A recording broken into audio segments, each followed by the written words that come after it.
Hey y'all, what's up? What's up? It's your boy Sean P back again with another edition of Hip Hop Roundtable Reviews.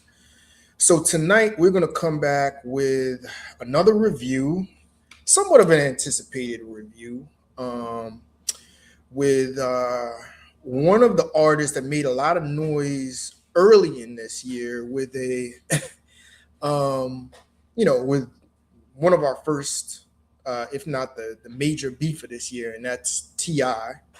And him and 50 Cent had a little back and forth earlier this year over, the internet situation.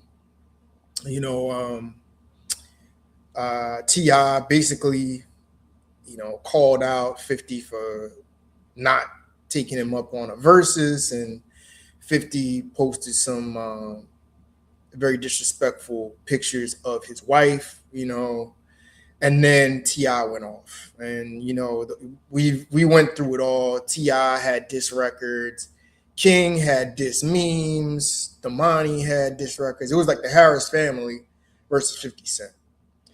50 had a little shot back, back on the Power Origins, I think, new song with Leon Thomas, which really wasn't a complete song, but he took some shots back at Ti, and that's where we're at with that. But nevertheless, that's not going to be the topic of the conversation tonight. I'm gonna delve a little bit into that after this, with some comments Ti made. But Ti's album "Kill the King" finally arrived this Friday, this past Friday, and um, it has a lot of people talking on the internet. Lot of reviews, a lot of reaction to it, and with that, we're going to do what we usually do. We want to talk about what I liked, what I didn't like, and I'm going to sum it up all in the end. And we're going to see really where this album stacks up in 2026 as one of the top albums of this year. Did it miss the mark? Did it hit the mark? And I think at the end, back to the 50 Cent situation, was the 50 Cent drama really necessary for all of this? You know what I mean? Um, or is 50 just better off? I'm not 50, but was T.I. better off just rapping a good hip hop record? You know what I mean? But anyway, we'll get to it. Let's get to the review first. So let's pull up the track list and let's do what we usually do. Let's talk about what was good, what was bad, but the good, the bad, and the ugly on this album. So let's go and do that. So Ti killed the King. This is, I believe, Ti's 11th album. I want to say he has quite a bit. He's in the teens. I know that. Ti, I would say, had his run in the late 2000s. Um, he had his run with the King album, with Paper Trail, with Ti versus Tip. Um, he had a strong run towards the end of the 2000s. I would say 2006 to about 2009, 2010 ish. Ti really had his run. I think around 2011, he came back with Trouble Man. So I think Trouble Man was the album. Actually, I'm gonna pull it up now on my phone. I'll pull up his catalog, but he had somewhat of a good run, a good 5-6 year run as one of the um, landmark artists to the South of the late 2000s. You know what I mean? And he set himself apart as a hip hop legend, an ATL legend, and a down south hip hop legend. Yeah. What was it? Oh yeah, Trouble Man, Heavy in the Head, 2012 actually it was. You know what I mean? So yeah, he definitely did it, had his run, and really his run started with Urban Legend in 2004. I say Urban Legend, King, Ti versus Tip, Paper Trail. So that 2004 to 2008 kind of run. Some people even call serious and trap music, underground classics. Not underground, they mainstream classics, but they're more, um, I would say, lesser known, more obscure um, hip hop records than when Ti really blew up with Urban Legend. So definitely he had his run. He has a very strong catalog, but I think after that, I'd say the 2010s, he kind of lost himself. Like I didn't know if Ti really wanted to be conscious, if he wanted to rap about some political issues, social issues.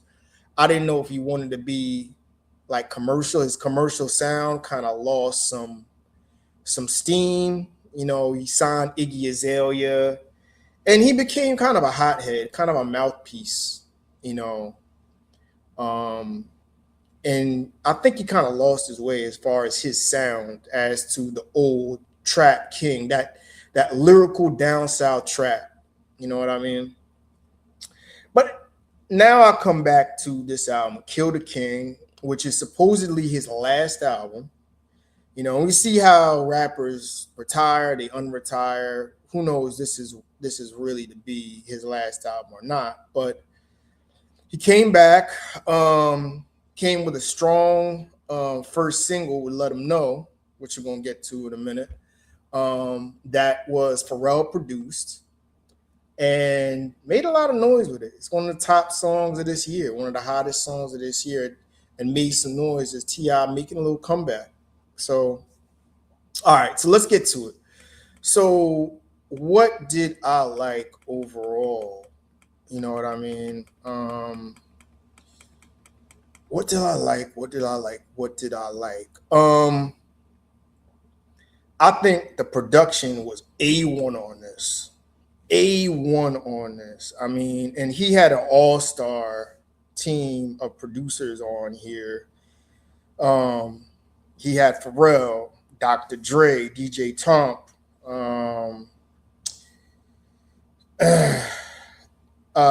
Organized Noise. You know, he really did his thing. You know what I mean? As far as the production on this, I mean, these were bangers on here, club bangers, street bangers. Um, I think he had something for everybody on here. I'm gonna go look up some of the other producers who were on here, the production credits. Uh, yeah, but yeah. Anyway, he really did his thing on this. As far as the beats are concerned, the beats are really banging on this, and I thought he did his thing on that. I think lyrically he was pretty good. He was pretty strong on this one. Um, he was pretty strong on this one lyrically, and at first I didn't like the tone. Like I tried to look at the concept overall as to what it was because I think he wanted to do a little bit more of an OG vibe to it, you know, like looking back, telling stories, but he still had um, some of that street appeal, you know what I mean, if you will. He's had a couple songs for the ladies on here. So the tone overall, I think of the album, it has that something for everybody vibe. It's not a concept album per se, but he does take some of that OG vibe, you know what I mean, with some of the songs on here. So I do like the tone of the album. The length is pretty good. Um, so I do like that. Now, as far as what I did not like, um,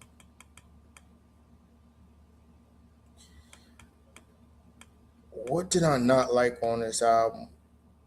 There were a couple of songs on here that I could have done without. You know what I mean? Um, once I get this banner off. You know what I mean? There were a couple of songs on here that I could have done without. I think it was maybe a little bit too long, and I think towards the end lost a little bit of steam. I mean, you could have easily cut this down to 15 cuts, and we're talking like heavy album of the year, maybe the hands down album of the year. You know what I mean?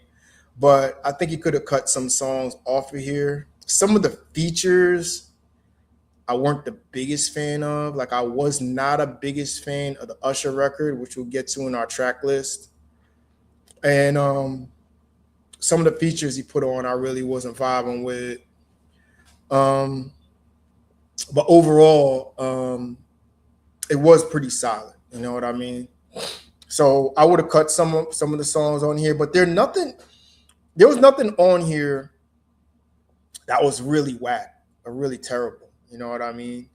Um, Pretty good song, pretty good overall as far as the tone of this album. So I'll say that. So let's get to the track list as to what were the songs that stood out for me. Um, I think really a King's Thought with his daughter on there. That really wasn't on. That's really just a kind of an intro to an intro, if you will. See What I'm Saying is fire. It is a fire record. It's introspective record, really coming back about his time on in the streets and basically like who he used to be. You know what I mean? And like I really like the introspection on this record. It's a really dope record. Nice kind of mellow beat, kind of gave you a boom bap vibe. And from there, it kind of sets you up. Like, cause that's like the real intro going right into Let 'Em Know, which is one of the hottest songs of the year. I just want to say between this song and the Mr. Him song, which is two of the strongest records on this album. I tell you what, this version of Pharrell, I fucks with this version of Pharrell. Pharrell ain't missed a beat, you know, no pun intended, since he broke up with Chad. Since he's been on his own, I mean, Let God Sort Him Out was damn near track for track. You know what I mean? He's had some other joints with Rick Ross. That was good. This was fire, man.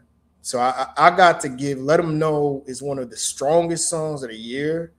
Certified club banger, a street banger. I mean, energy. You could open up the roof, you know, put your windows down like this. And it's definitely good for the summer too. You know what I mean? Then to me, I think this may be the hardest song on the album is Where I'm From, vintage Dr. Dre, vintage Anderson .Paak. You know I'm an Anderson .Paak fan. And he did his thing on there. Anderson .Paak is one of the best feature men in the game. And he banged, I mean, literally, this song bangs, dog. Song bangs out. This song definitely bangs. So I say this may be the hardest joint on here. The beat to the flow, to Diver's flow on here, which has a little bit of an Eminem vibe to it, but not totally. I think this really was a dope song on here. Maybe one of my top 5 songs of the year. I mean, the energy on this. And it was, you know, Dr. Dre, I would say more of a Compton feel Dr. Dre than, I mean, 2000s Dr. Dre. But I fucks with the Compton album. Like, I mean, this definitely had an energy to it all its own. Then Rant. I mean, this is probably the street portion of this, going from where I'm from to Rant, which is another down south street banger, definitely fire. And then Mr. Him, which is a boss record. He definitely showed flexing his boss skills on here. It's definitely a boss up vibe to it. So I fucks with that. Then How It Went, which is kind of a little bit introspective, talking about I've been there, done that. I've done this, I've done that. I had the minks, I had, the iced out chains, and all these guns I used to, but like I was always that guy. And he basically broke it down, and the Dream did his thing as far as as far as a feature on that. Then Dope Boys Academy. This is a vintage. This is a It gives you an early 2010s kind of feel. Vintage dope boy, down south dope boy rap. So, and they live up to expectations on this. Jeezy, 2 Chainz does their thing. T.I. reminds you, T-Pain reminds you on this T.I. record that he's one of the best hook men of all time. And he did his thing on there. So this is another fire record right here. Pistol on the Dance Floor, a little bit of a club record. Not bad. I mean, it's okay. A little bit of a radio banger, kind of like a break into action after the hard street energy from the last 4 tracks. So a little bit of break of the action. And then another radio single, And Won't, which gives you that ATL, skating rink vibe. Skating culture is big down in ATL, like that down south booty bass vibe, and Summer Walker does a thing on there. Then it gets kind of slow, like the Gorgeous feature with Usher. Now, I think people are gonna like this record. This is gonna grow on people because as far as a song, lyrically, it's great. It shows that he's really in love with his woman, and it's a song for the women to put them on a pedestal and basically admire a woman's beauty. You know what I mean? So I think it's a well done song. I wasn't vibing with it. I think the Usher feature really didn't add nothing to it, and Usher's better at features.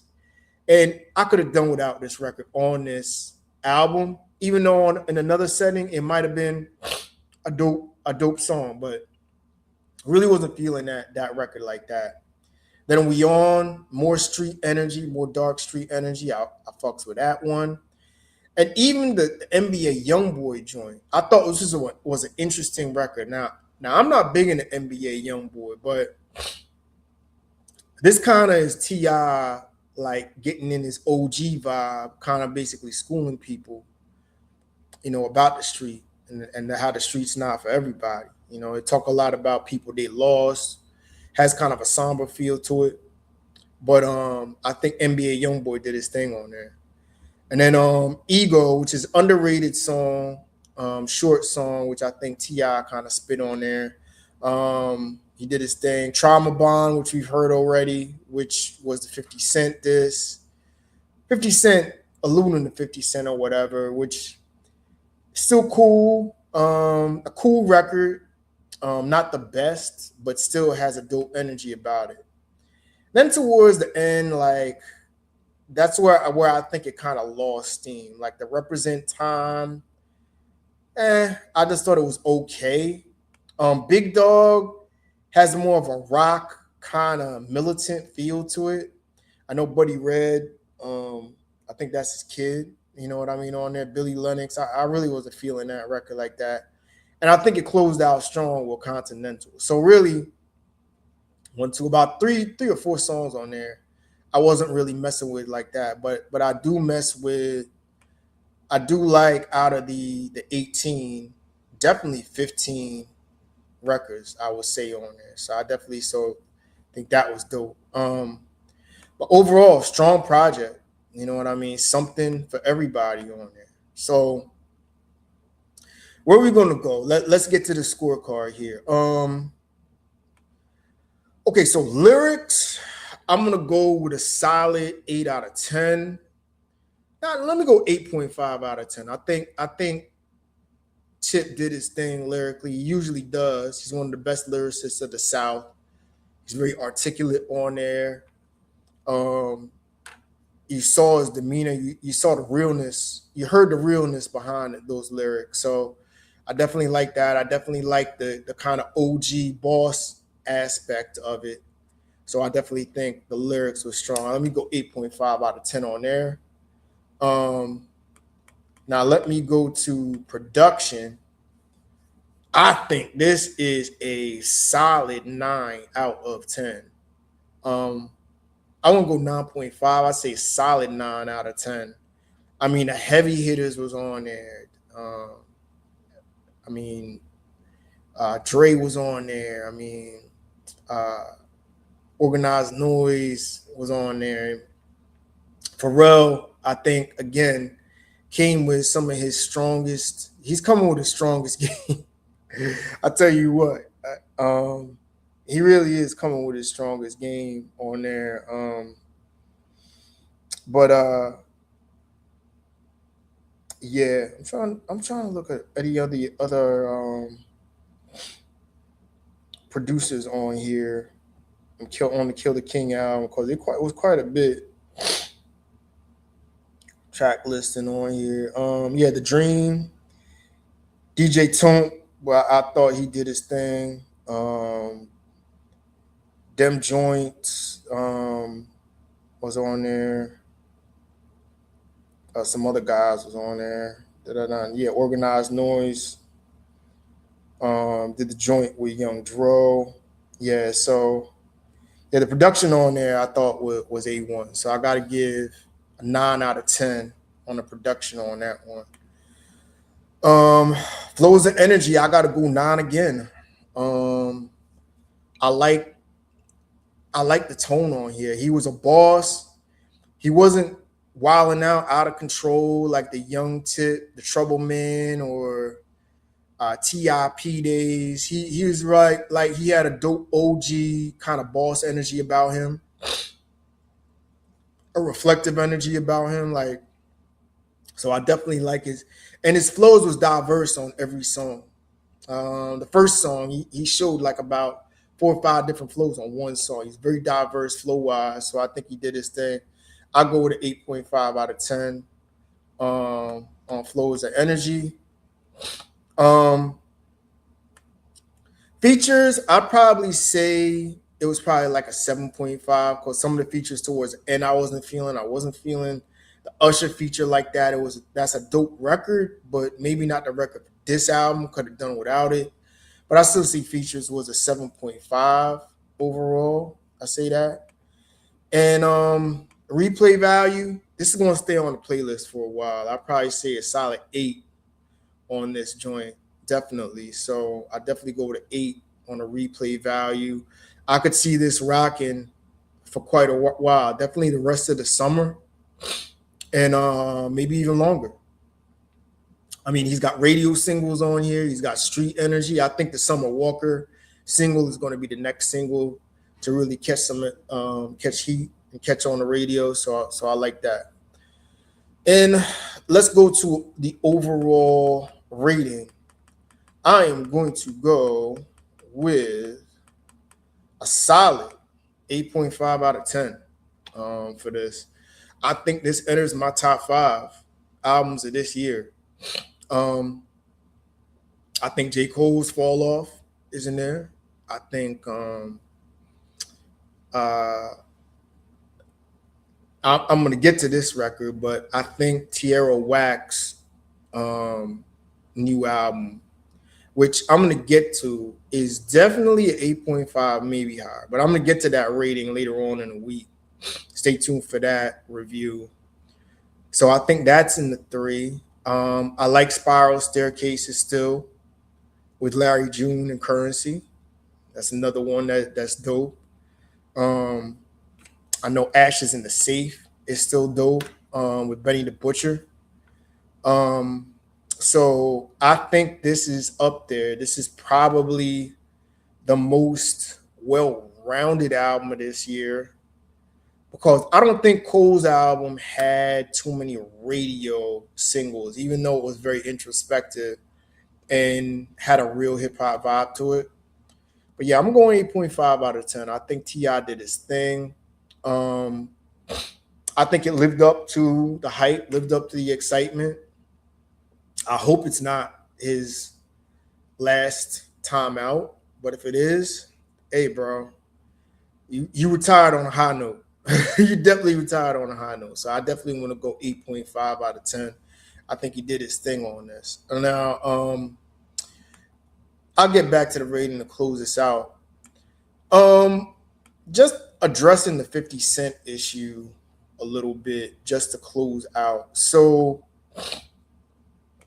T.I. did the media circuit, and he went on Joe Budden's podcast, Charlemagne's podcast, Breakfast Club, and basically said that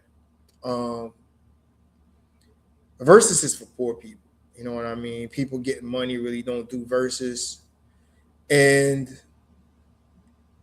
it created an uproar because if you remember, he begged 50 Cent to do a versus not once but twice, and 50 Cent responded with trolls. You know what I mean?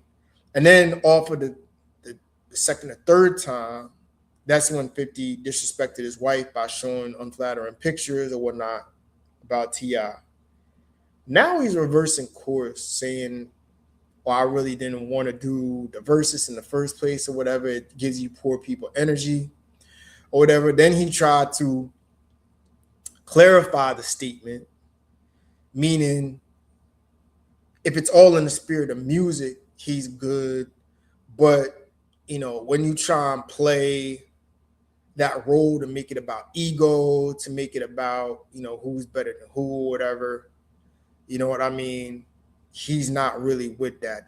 That's kind of a low bar to set. But I said in my previous, I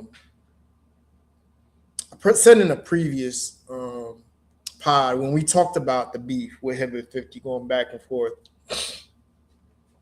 I think this was a ploy to kind of get some juice to start up the whole 50 versus T.I. talk, because today it's all about the algorithm. And if you trending for even a wild topic, you know what I mean? People are going to pay attention to you. But he had let him know rocking already. I don't know if he really needed that type of energy bringing up the 50 Cent beef. Now, from what I'm hearing, it's going to sell in the first week 40,000 first week as an independent, though, which is pretty good. For independent record, if you're getting 40 to 50,000 the first week, that's really good. So I don't know if you really needed the whole 50 Cent thing. And in my opinion, I think, 50 came with that troll. Then he came back with the diss records. I think they smoked 50. You know what I mean? I think the beef did more for Dormani more than anything and more his kids. But you can call it a little bit of a clout chase. You know what I mean? Now, I don't mind it because honestly, like my opinion, I think 50 needs to come back outside. All the vets are coming back out. Nas been out. Jay coming back. You know what I mean? T.I.'s coming with fire music. I personally want to see 50 come back. You know what I mean? If everybody else is doing it, like you got the skills to do it, why not? You know what I mean? And I think right now it's a veterans game. I mean, you saw the success Clips had last year. If you're coming for real rap, the vets got it. You know what I mean? All of that music, turn up and melodies, kind of hip hop. All right, whatever. Under 30-year-old hip hop stars. I'd say under 35-year-old hip hop stars got that. But if anything, I'd like to see 50 Cent come back out. But I don't really think this album is quality enough. He didn't need that. I think clout chasing is when your product really ain't that good. But this is a dope album. This is top 5 album, I think, this year. Will it finish top 5? Maybe. I'd say definitely it will finish in the top 10.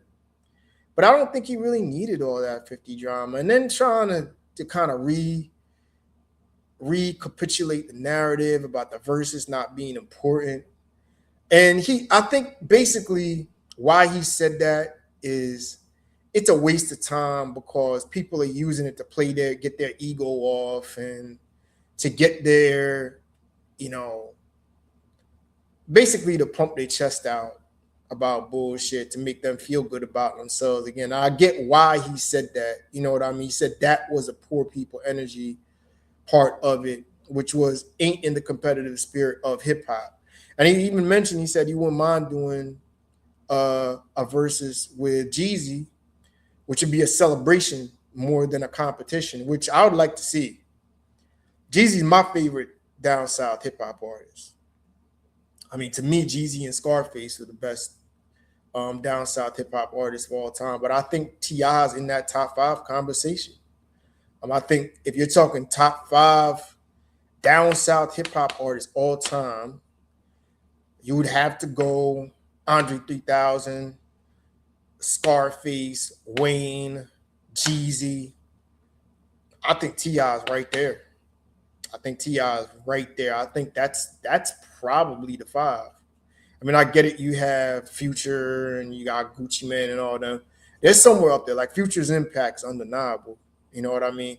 But I think that's a strong five as far as the greatest hip hop artists of the South. Um, but yeah. And you could also throw J. Cole in that mix too. You know, it would be an interesting debate. T.I. versus J. Cole. Who was the better hip hop artist? Matter of fact, I'm gonna come with that debate. Um, Actually, that's a great debate because they actually have two albums that are coming out this year going head to head. How about that one? I gotta put that out there. I got to put that out there. So that might even be a topic for another pod. I'm gonna have to get Ansem on that one. Given that he's a fellow North Carolinian, you know what I mean, to get his take on that as far as that is concerned. But anyway, back to it. Yeah, so we're gonna go with an 8.5 out of 10 for T.I. Kill the King. Definitely check that out. I think it's a top five album this year. You let me what you think.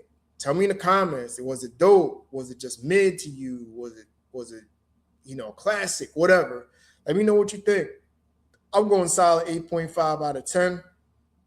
It's going to be heavy on my playlist for a while. So with that, we're going to come back with some new reviews. There's a lot of good hip hop that's out there. I want to get to Tierra Whack. I want to get to YG, which has some controversy around it. West Coast Vibe album. We might do that in another battle album. I do want to get a top five conversation of the top five rappers of the era, different eras, 80s, 90s, 2000s, what have you. So I may be joined by joined with Ansem on that one. So from BLG, aka Bootleg Gang. But anyway, definitely check out T.I. Kill the King. A solid 8.5 out of 10. I think is a top five album this year. Definitely top 10. And tell me what you think. Do you think this album lived up to the hype? Like, share, subscribe, Hip Hop Roundtable Reviews. And I will see you on the next pod. All right? Peace.